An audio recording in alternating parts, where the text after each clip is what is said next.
The Turkish Armed Forces Foundation, TSKGV, held a special ceremony at TUSAS to mark its 38th anniversary. The P-1 prototype of the KAAN Fighter Jet was displayed at the ceremony. Airframe production for the P-1, which will make its maiden flight in April 2026, has been completed.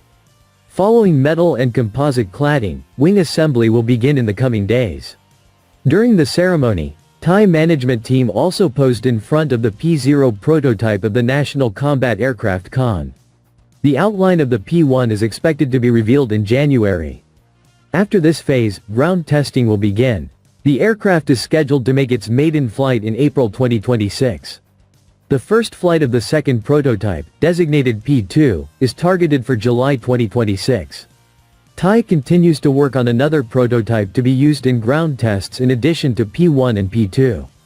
Defense Industries President Hailuk Gorgun previously stated that they had ordered 6 prototype aircraft from Thai as part of the KAAN project and that these aircraft would be used in various tests.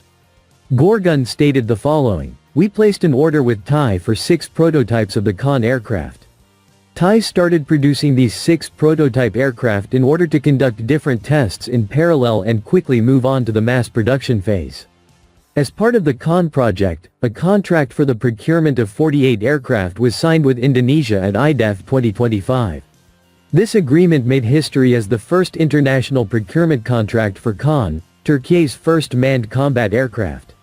This agreement for the supply of KAAN, designed, developed and produced with national resources, to Indonesia has become the largest export contract of the Turkish defense industry to date.